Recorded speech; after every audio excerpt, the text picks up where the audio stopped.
Hey all, and welcome to our debut edition of Commotion, a pop culture debate show exclusively here on CTV. I'm your host, Rob Sweet, and I'm here with a group of panelists for which I will shoot out relevant issues of discussion. Each member of the panel will provide their opinions, objections, and arguments in regards to the topic. At the end of the show, the panelist who provides the best arguments of the day will be allowed 30 seconds to rant about whatever they want. And now to introduce today's panelists. They are James Bailey, a sophomore media communications major that enjoys long walks on the beach. Nice of you to admit that. Caitlin Littlewood, a freshman media communications major who has zip-lined through a rainforest in Mexico. That's true? Pretty cool, right? That is pretty cool. And Dan Verno, a freshman media management major who can play the ukulele. Why didn't you bring it with us? We could have had a little more entertainment. Maybe next time. All right. Well, these guys seem ready to go, so good luck to our panelists, and let the commotion begin. All right, so for our first topic, Donald Trump's blunt way of talking has some praising him, but others accusing him of being a hothead and a bigot. Should a presidential candidate talk in a hateful and or politically incorrect way, and would it help him or hurt him as president? Dan, we're going to start with you. What is your opinion on Donald Trump? Well, you see, I don't think that you should target any particular race as Trump does, but unfortunately, that's what Americans are feeding into. They like the idea of someone coming in and laying down the law. He believes in what he believes, and he's going to enforce it, or at least attempt to. Okay, valid points. He's got strong beliefs. Some people like that strength, some people don't. Caitlin, what do you believe about Donald Trump? You know, I go back and forth with him. Sometimes I'm like, oh, he's a great guy, and you want to have so much, like, you're like, oh, he's a great guy. But I just feel like he's so cocky when he talks. I don't know how you guys feel about that, but I just feel he's so cocky, and, like, he never asks, whenever he's in a debate, if you see him, he always interrupts people, like, he thinks he's so much better.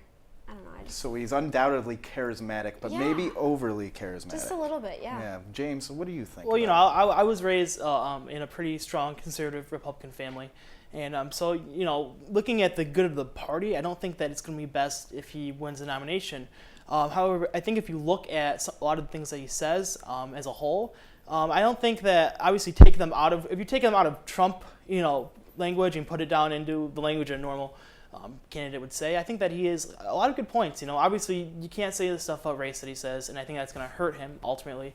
And I don't think that you know, a campaign that he's running can effectively win the presidency, but it definitely has made him popular, put him on the map, and I think that's what he really wants. And I think he's definitely achieved more success than he really has expected that he would. And I feel like if it comes down to it, especially with the way that Carly Fiorina has kind of risen up in the polls, if it comes down to those two, I think I would go for Trump over her, to be honest. Oh, no kidding, yeah. Well, so say it comes down to Donald Trump in that position and being a Republican, are you going to vote for him if it's just him to vote for on the ballot? Well, if he wins, you know, obviously pending in who wins in the Democratic Party, I think that I would definitely, you know, go for Trump over, you know, some of the other candidates. I think that he has a lot of, like I said, I think he has a lot of good points. I don't know how he'd be I don't know if he'd be the best president, but I think that, you know, I know that he can be kind of vague in some of the stuff he's talking about, but I think that most candidates are, and I think that, you know, at least his beliefs are right along, as far as like getting America back to work and trying to stimulate the economy is definitely something that I can definitely go for and definitely agree with. Awesome. And how about you guys? Is it safe to say you guys aren't going to vote for him, or? I don't know. I just feel like he's so cocky when he talks. Like he just interrupts everyone, and I don't know. I think he'd be an interesting president, but at the same time, I do think that he has matured though. If you did watch, he definitely has. Yeah, definitely. If you watch the end of the CNN debate, yeah. They asked him a lot of questions. CNN gave him a good interview and tried to set him up, I think, to put down other candidates, and I think he did a good job restraining a little bit there. I think that he's definitely started. He's definitely working on it, but I think he's gotta get a little better. And I think he realizes that he's a stronger candidate and in a good position to potentially win. So I think he's kind of changing his campaign just a little bit to try to set himself up in a position where, you know, he could potentially be elected. Totally agree. Well, okay, that valid points by you guys. I think one thing's for sure: if Donald Trump gets elected president, we're going to see a lot of cabinet members fired. Yeah, without a doubt. Okay, moving on to our next subject. Taylor Swift reported Colorado radio DJ David Mueller of touching her bottom without her permission, which consequently got Mueller fired from his job. Now, Mueller is suing Swift for losing his job. Does he have a right to sue her? Did he deserve to lose his job? Caitlin, let's start with you on this. Are you a big Taylor Swift fan? You know, she's done so much. I mean, I feel like she's really been, when in the media, she's kind of the good girl in everyone's eyes, but I don't know, I just think this is like a very weird, Well, my take I don't on know, this, whatever she does, it's kind of, I think about it this way. This man is a professional. He's running this radio Exactly. show. Yeah. And to do something like that, that's borderline sexual assault. exactly. So you have to be a professional in this situation. You can't be, touching Taylor Swift's bottom Yeah, just to it's say you've done inappropriate. it. Yeah, it's and inappropriate. To now sue her for losing his job, I think that's just outlandish. I think Yeah. that's completely ridiculous. Yeah, Yeah. I mean, sorry. And I think, not sorry. No, but I do agree that if the allegations are true, that he definitely should have done that. And obviously, it's a little odd in the sense that it's Taylor Swift, and she doesn't really portray herself that way. If you plug in like Miley Cyrus into that sentence, obviously it's a completely different story. So I think She'd probably enjoy getting her. Yeah. yeah, I'm sure she I would. think so. Yeah, I think that just who it was, Taylor Swift, it kind of changes the way that it's looked at a little bit, and I The way they look 100% at her. I 100% agree that obviously if he did do it, that he has no right to sue her for doing that. I mean, obviously. He might have lost his job over a sexual assault case. Anyways, even if it was a different female employee. Yeah. So you I guys mean- don't think that maybe she was fabricating this, or? Sometimes depending on the situation, you think that. But again, given Taylor Swift's character, it seems like she's not really the type of person to kind of do this just for the sort of attention and stuff. This is kind of the sort of stuff that she likes to avoid. I don't and know. so At the same time, I feel like she could totally be doing this. I don't know. I Sometimes don't- you have to be in such a professional, like this guy, he's in such a professional field, he has to act professional. Why would he want to risk that? and I think so it- I can see where it could be fabricated. You but have to remember too, Taylor Swift currently is different than the Taylor Swift America fell in love with. Exactly. She has she's a little bit more risque. She pushes the envelope a little bit. Definitely. So I mean think could about she all be the doing guys these she's tactics to get dated. attention? Yeah, I mean. It's like every other But, week. but at the same time, she doesn't come off as like a slut type of person. Like she comes off as a type of person that goes to a lot of guys, sure. But I don't know. I just to me, she doesn't come off as that kind of personality. For me, she seems like she's still like a laid back, like clean cut girl. But Yeah, does I that mean- make it acceptable? It does Exactly. not make it acceptable. But I think that it doesn't make it acceptable if she fabricated it. But I don't believe that she fabricated it, and I don't think. Okay. I Well, kind of, no. continue your thought, Caitlin. Yeah, I just kind of feel like everyone thinks, oh, she's such a perfect little girl, but not little girl, I shouldn't say that. But I feel like she's almost, to kind of answer what you said, she is a little slutty in her own way. Yeah. Well, that many boyfriends. Obviously she's not Miley Cyrus. that, but- that many boyfriends you can't debate. with. Exactly. I don't know. There's a lot of songs about it. Yeah. But Songs. so that we have to go to a commercial break right now. But after the break, we have plenty more topics. We're gonna get down to the nitty gritty. I think these guys are getting a little bit more comfortable yelling at each other. So let's see how this goes. We'll see you after the break. Did you find it? Elbows up, you're looking We taught him how to hit a baseball, just like that. Say hi! how to hit a receiver, Nice. the strike zone, the net. You taught him how to hit the upper corner.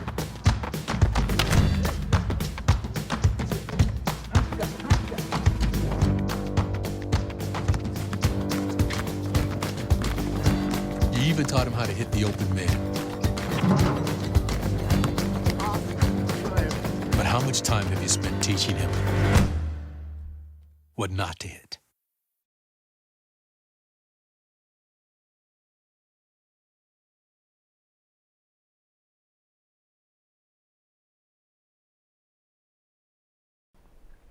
And welcome back to Commotion here on CTV. And we're on to our next debate. Are you guys ready? Because I know I am. You I'm better. ready. All right. This year, both Kylie Jenner and Malala Yousafzai, you say that 5 times fast, both turned 18. Many people on social media have been comparing how Kylie got a Ferrari for her birthday while Malala opened a school for child refugees of the Syrian war. Given the two different experiences these young women have had in their lives, is it fair to compare them? Honestly, based solely off of age, which sounds like that's what the comparison is. Yes, because they're both 18. Oh, God. Obviously, they've both done completely different things in those 18 years. Kylie Jenner has had everything kind of handed to her a little bit. Obviously, she has lived a much softer lifestyle, you'd say, than Malala, who obviously has lived a very honorable lifestyle, has done a whole lot following her accident. And I really think that honestly, the two girls could not be more different. I honestly just think that the comparisons come down to their age and kind of is proving that, the American rich culture is completely different than cultures, on the other parts of the world. Yeah. I don't know. Like, how old did she turn? 17? 18. She got They're a both girls are Ferrari 18. for her birthday, like from her boyfriend. I just can't believe that. Well, the thing And is, I heard she crashed it the day after. She Am I did. not? She did. Crashed it jeez. the day I after. didn't know about that. Yeah. Oh, Yeah. gosh. So I mean, that just kind of I don't know. Yeah, Kylie Jenner in my eyes. She crashed at parking. Oh, and yeah, that's absolutely. Yeah. It's just part of that whole Jenner family has been in the news all the time this past year. Yeah. And it's Well, a lot they've of been it's in the news Oh, every jeez. year, Yeah. constantly for Not every- how long? Right, but Yeah. I mean, it seems like exception, Oh. with the whole Bruce to Caitlyn change and everything. I mean, it just seems like the name Jenner has been in the news like an exceptional Or like, amount. Kardashian. Yeah, Yeah, it's like, just, what's and next? And it's ridiculous, What's I next? It just everything's I mean- a publicity play. I feel like with them. Oh yeah. Yeah. Oh, for Trying sure. to technically like promote With the show. Kris Jenner being their manager instead of their mother, what is that? Come on, you need a mother in your life. You don't need Yeah. a manager over you. Sounds like exploitation, but in all fairness, these girls grew up in this culture. Industry, yeah. That's true. Can you truly blame the Jenners for this life that they live? Because I mean, they grew up in the spotlight. But I mean, obviously you can always change what it's obviously they grew up in the spotlight and they kind of had stuff handed to them, but a lot of life is just that feeling of accomplishment, and I feel like they haven't accomplished anything. Like even go back to the Kardashian family. Well, Kim has not done anything, and she's in the news every day, and it's a ridiculous thing that they kind of just are making millions of dollars just to be on TV to exploit people, to kind of make people feel I don't.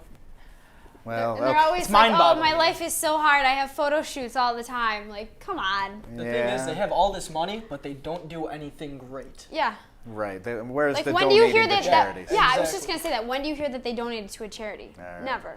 Yeah, fair point. I think we're all a little sick of Kardashians. I and think we Jenners. all are. Yeah. So, moving on, we agree on that. They stink. But last week there was a story involving 2 high school football players at a Texas high school where they blindsided tackled a referee to the ground and then speared him while he was down.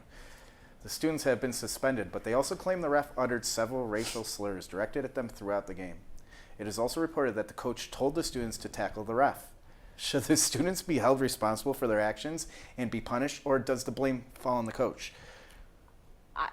I mean, I think the students should do what they think is best. I mean, they don't have to listen to the coach.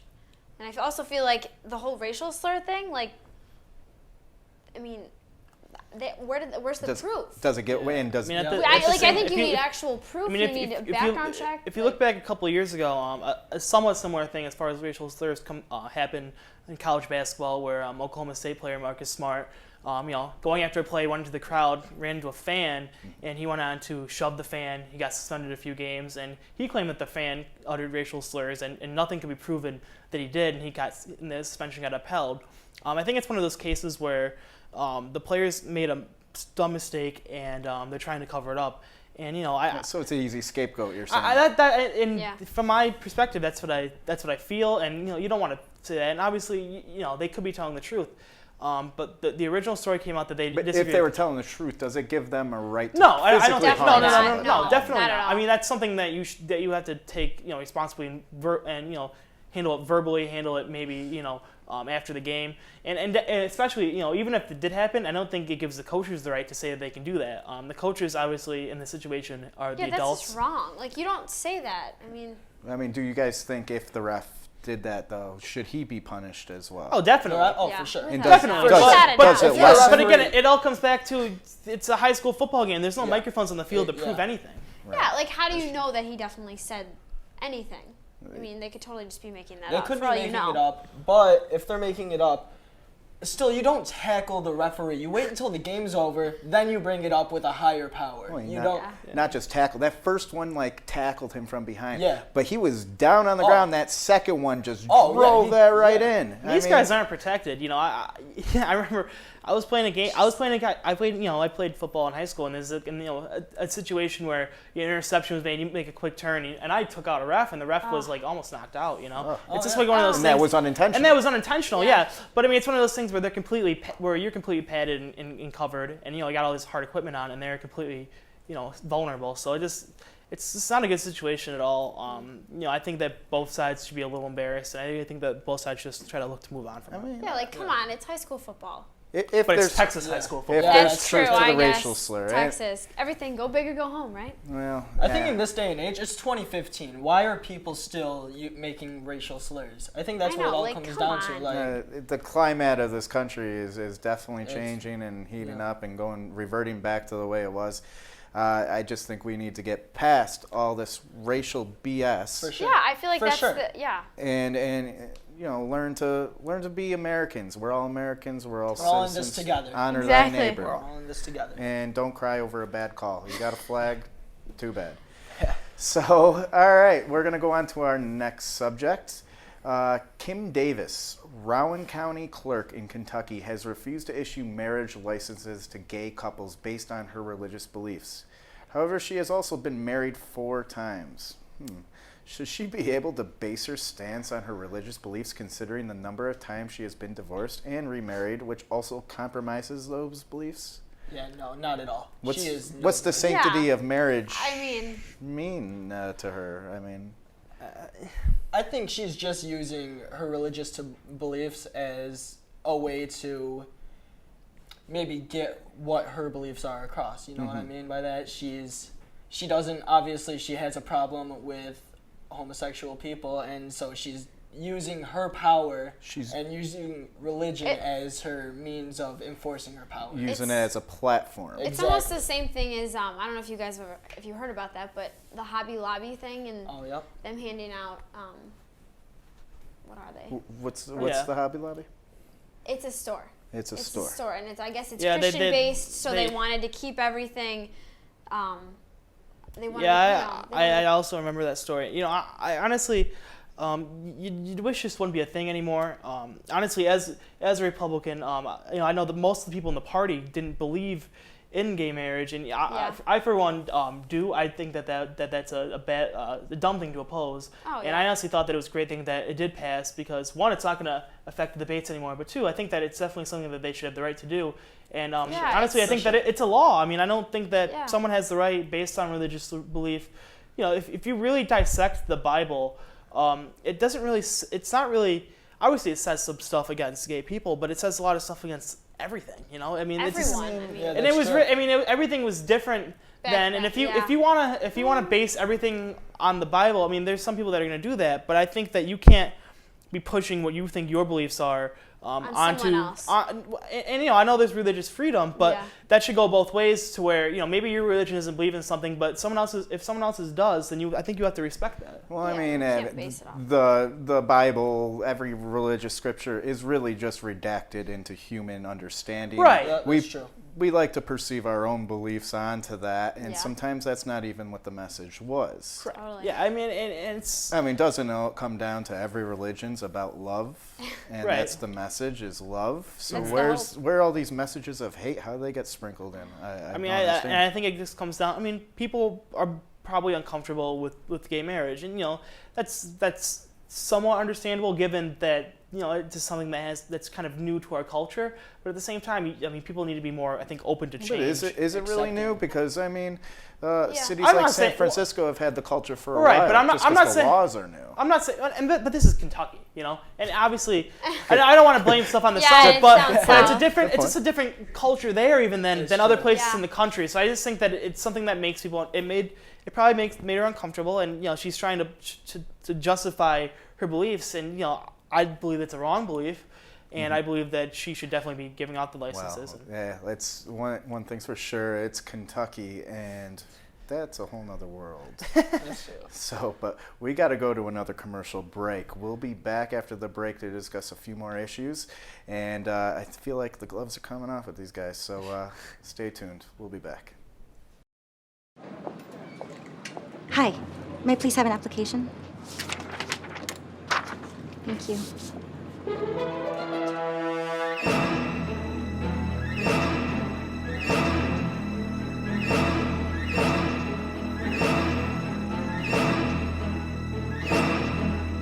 Skip the drama. Get your diploma. Okay. Take that first step towards a better future. Find free adult education classes at finishyourdiploma.org. Welcome back to Commotion, and we're heading into our next set of topics. So what we got next is, on Monday, Ahmed Mohammed built a clock and brought it to his Irving, Texas high school. Irving, Texas Cowboys. Mohammed's clock beeped in one of his classes, you can't disagree with that one, which resulted in the teacher confiscating the clock and Mohammed ending up in handcuffs because of fears that the clock was a bomb. Ooh. If this student had not been a Muslim student, would this have still happened in this manner? All right, so This is religion, we just horrible. got off that topic. We're back into it, but a different sector of it. I don't Dan? think it would have happened. I don't think it would have happened, but the issue in this is, I mean, the poor kid wanted to bring a clock to school and show all of his friends. Like, yeah, but I did mean- you see any pictures of what the clock looked like? No. It was in a suitcase. There were a bunch of wires. It's terrible to say, but he is a Muslim. He should know the stereotypes Yeah, that go along yeah. with what he is. You And think if, he should no, expect it's the it? same. he should expect You live in no, America, that's it. though. He No, sh- but yeah, that- but but that- he should but- expect it. But you Because can't. people are But you racist. can't. Do But that, that's though. that's like saying that like, it's just. I'm like at a loss for words. Like I just can't I believe the feel like racism you- in this country. Well, Yeah, that's like, exactly come on, what we it live is. in America. No, and I understand given obviously the recent history of what Muslims, obviously what they're stereotyped as in America, and obviously, some of them, a select live in few have America, committed some though, like- terrible acts. But I mean, you can liken it back to, back in the 40s with the Japanese. I mean, obviously they didn't deserve any of that stuff either. And I think that this is just an extension of that, of racism in our country, unfair racism. And I think that obviously it wouldn't have happened if it was a white kid. I know that it looked, maybe it looked kind of suspicious, but I don't know how you can just. He I don't built a think- clock though. Like I he don't thought think it was Dan's cool. debating the point whether it's right or wrong. I think what he's saying is you assume that risk. Kind of like if Yes. you go to a sporting event, you assume the risk But of it's- a fight breaking But it's out. It's a different. terrible thing. Like it. It's terrible. Oh, I completely agree. It's terrible. But you have to expect it. You But have you- to expect Did the- that but people... But you he live shouldn't in have. America. He shouldn't have to live his life that way. No, I completely agree with you. He shouldn't have to. But unfortunately, that's just the way it is. That's so racist. Especially in schools today, you've got kids who bring in bomb products and things yeah. like that. In the culture we're in, you got to be careful. And I know you gotta be, but Right or But to wrong me, but with they the immediately put him in stereotypes. handcuffs without Like, any that's too explanation, much. without You any of can't- them looking. And obviously, Come on. I think that it escalated way too quickly. I mean, What if how old the- was the kid? What, 12? 14. Maybe they were Yeah. taking the proper precautions. Maybe they took it seriously that, hey, this has the potential to be a bomb. Let's do everything we can to make sure that everything's okay. I And, feel like and I that's too understand far, calling though. him into the office and taking a look at it, but I don't get how you can just like Handcuffs. assume that it's a bomb. Honestly, But there's a lot if you of don't assume, what happens if it's a bomb? Exactly. That's true. Exactly. You risk it's a a life. different That is story. true. Yeah, and I understand that, but again, and based on the story, this kid was a high character kid. He really didn't have, they really didn't have any reason to believe that he had a bomb. It was his color is what dictated why it's a story, and I think it's wrong. I think I think believe he you're got right. a lot out of it though. In the end, I mean, you saw he got all the different. Oh, yeah, and, press the president I mean, gave so he him a kind of. shout I mean, out I don't and want to everything. say that happened My for a question- good thing, but why did he bring it into the school in the first place?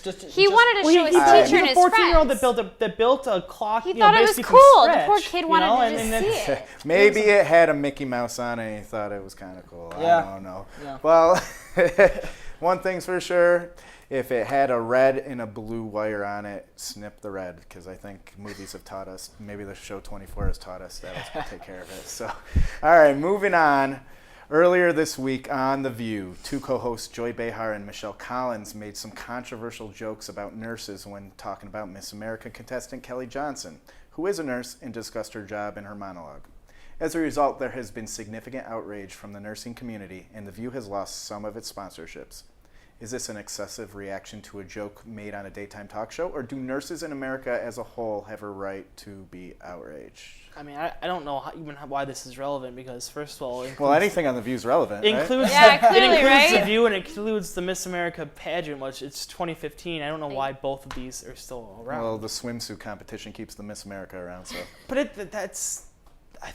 I feel like we should have progressed farther than in a society than that. And I know they promote scholarship, all this sort of stuff, but really, I mean, I don't buy it. And I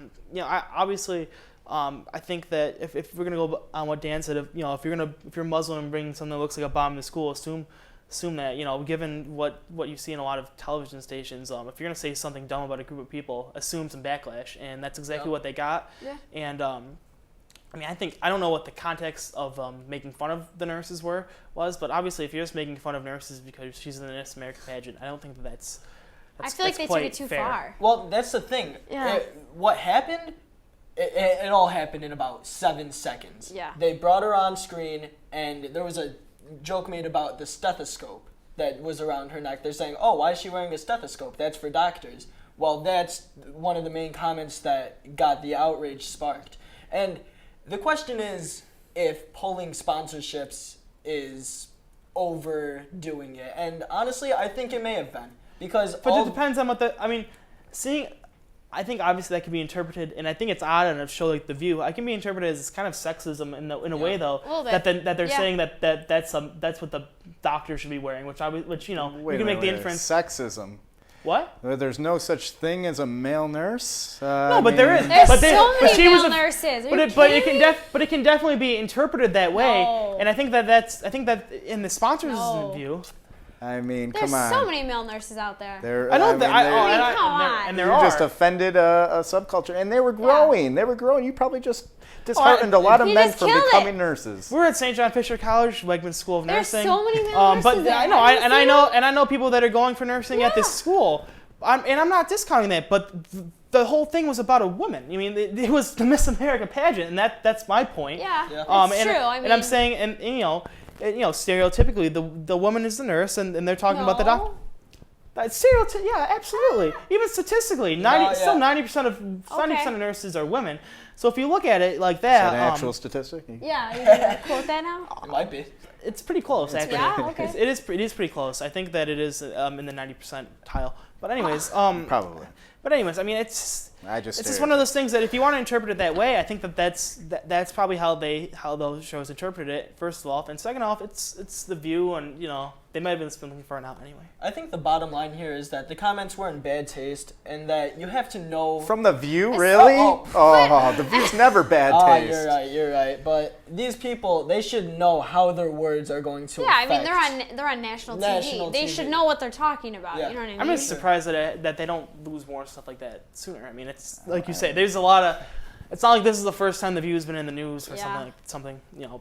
Yeah, So. you're right. Okay. Well, guys, thank you for your comments. And I mean, it's not like some nurses don't invite some of these comments there's with some more of the male nurses scrubs out that there. they wear, because some of those are mock-worthy. But we're out of time for this edition of Commotion, and now I have the unenviable task of picking the winner. And the winner of this week's episode is, drumroll, James. James. But before we go, remember you can check us and other Cardinal television programs out on Time Warner Cable Channel 12. Thanks for joining us, and take us home, James. You got 30 seconds. All to right, shameless voice your plug. opinion. So speaking of Time Warner Cable Channel 12, be sure to also check out Fisher Football Focus to get everything Fisher football. I'm your host, James Bailey, and be sure to check in, get everything you need. Be sure to let me know how great of a job I did. Also check out all the other shows we have here on CTV, Fisher Sports Desk, in which I'm also very involved. Everything here on Channel 12, everything here on CTV, we really are just excited to have this station, excited to be doing all this stuff, and we'd like everyone to just check us out. All right, thank you, James, and we'll see you next time on Commotion.